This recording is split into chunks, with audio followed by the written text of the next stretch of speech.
오늘 우리에게 주신 하나님의 말씀은 예레미야 40장 7절부터 16절의 말씀입니다.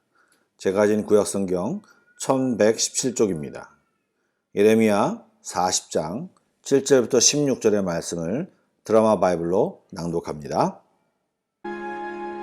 들에 있는 모든 지휘관과 그 부하들이 바벨론의 왕이 아이감의 아들 그다랴에게 그 땅을 맡기고 남녀와 유아와 바벨론으로 잡혀가지 아니한 빈민을 그에게 위임하였다 함을 듣고 그들 곧 느다냐의 아들 이스마엘과 가레야의 두 아들 요하난과 요나단과 단후멜의 아들 스라야와 느도바 사람 에베의 아들들과 마아가 사람의 아들 여사냐와 그들의 사람들이 미스바로 가서 그다랴에게 이르니 사반의 손자 아이감의 아들 그다랴가 그들과 그들의 사람들에게 맹세하며 이르되 너희는 갈대아 사람을 섬기기를 두려워하지 말고 이 땅에 살면서 바벨론의 왕을 섬기라.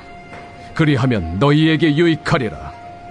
보라, 나는 미스바에 살면서 우리에게로 오는 갈대아 사람을 섬기리니 너희는 포도주와 여름 과일과 기름을 모아 그릇에 저장하고 너희가 얻은 성읍들에 살라. 모압과 암몬 자손 중과 에돔과 모든 지방에 있는 유다 사람도 바벨론의 왕이 유다에 사람을 남겨둔 것과 사반의 손자 아이감의 아들 그다랴를 그들을 위하여 세웠다 함을 듣고 그 모든 유다 사람이 쫓겨났던 각처에서 돌아와 유다 땅 미스바에 사는 그다랴에게 이르러 포도주와 여름 과일을 심히 많이 모으니라.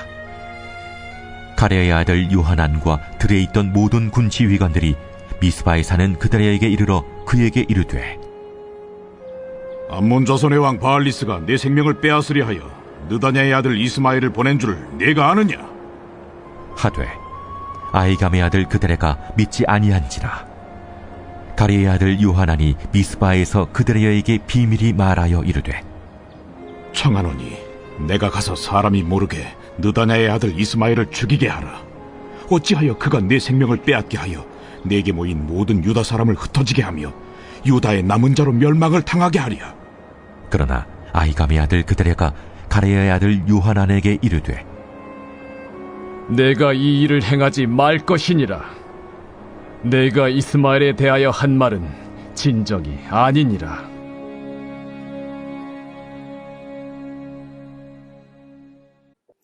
좋은 아침입니다. 한국은 추석 연휴 중이겠지만 인도네시아는 보통의 하루입니다.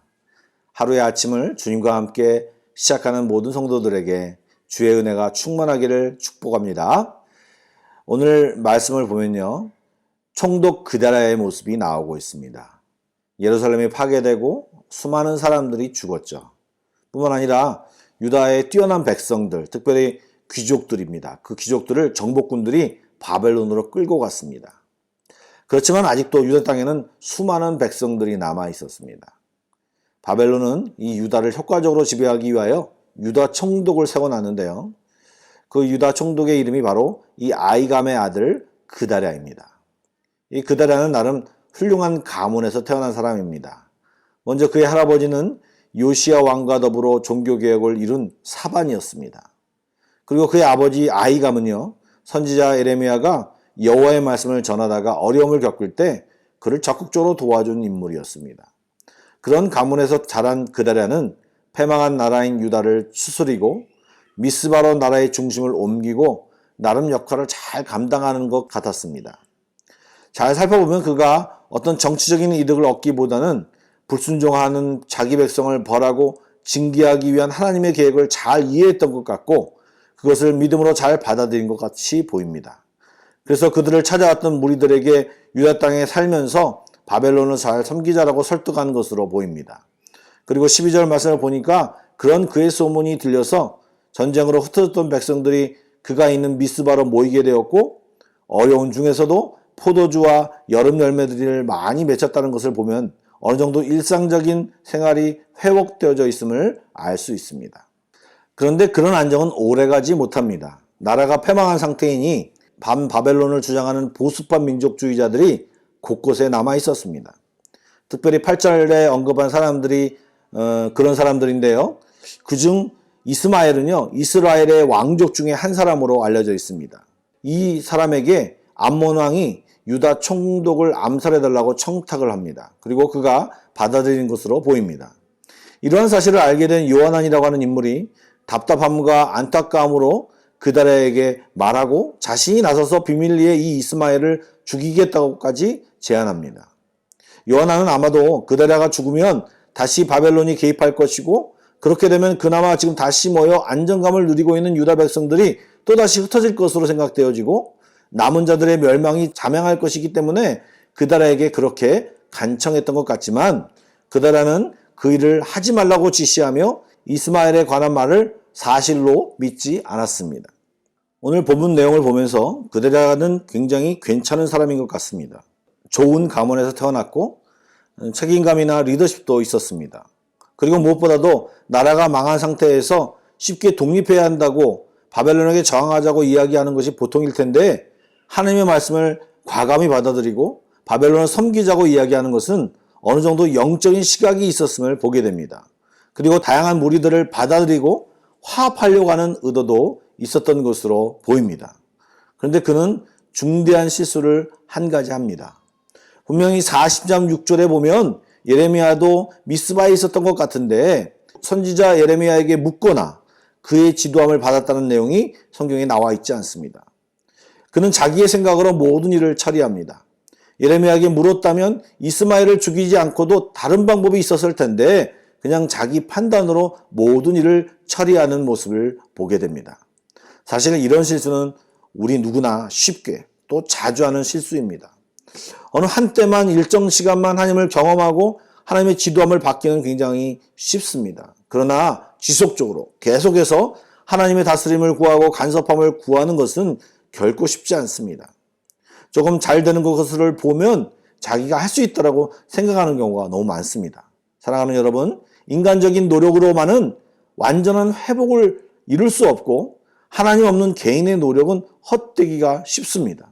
아무리 착하고 선해도 하나님의 지동을 받지 않으면 세상의 속임수나 욕심에 이끌려 엉뚱한 길로 갈 때가 많이 있습니다. 그러기에 우리는 계속해서 꾸준하게 하나님께 의뢰하고 그분의 인도하심을 받아야 온전히 살 수 있게 되는 것입니다. 늘 말씀드리지만 한때 열심히 했다고 그때만 추억하고 그때의 기억으로 신앙생활하는 것은 잘못된 것이고 불행한 신앙생활입니다. 오늘을 잊게 한 어제의 신앙이 있었다면 오늘의 신앙으로 또 발전된 내일을 만들 수 있어야 하는 것입니다. 가룟 유다를 생각해 보시기 바랍니다. 그는 어떤 순간에는 주님과 함께 있었습니다. 그분을 받아들였죠. 어떨 때는 감동도 있었고 주님이 하신 일로 말미암아 놀라고 그리고 손수 복음도 전했습니다. 그런데 그는 끝까지 그런 삶을 살지 못했습니다. 끝내는 자기의 욕심과 그런 삶을 바꾸었습니다. 그 결과는 어떻게 됐습니까? 죽음이었습니다. 사랑하는 한마음교회 성도 여러분, 오늘도 여전히 주님 앞에 서 있기를 결단합시다.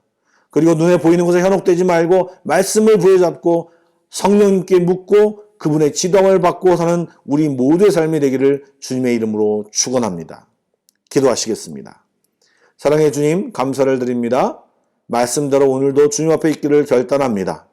성령님이 우리의 삶을 인도하여 주시고 시시때때로 우리에게 말씀하여 주시옵소서.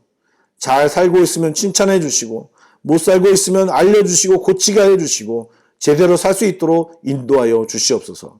그래서 우리의 삶 가운데 주님의 인도하심이 가득 차도록 축복하여 주시옵소서. 감사드리며 예수님의 이름으로 기도드립니다. 아멘. 계속해서 Pray Together 1, 2, 3 기도 제목으로 기도하신 뒤에 개인 기도로 나아가겠습니다.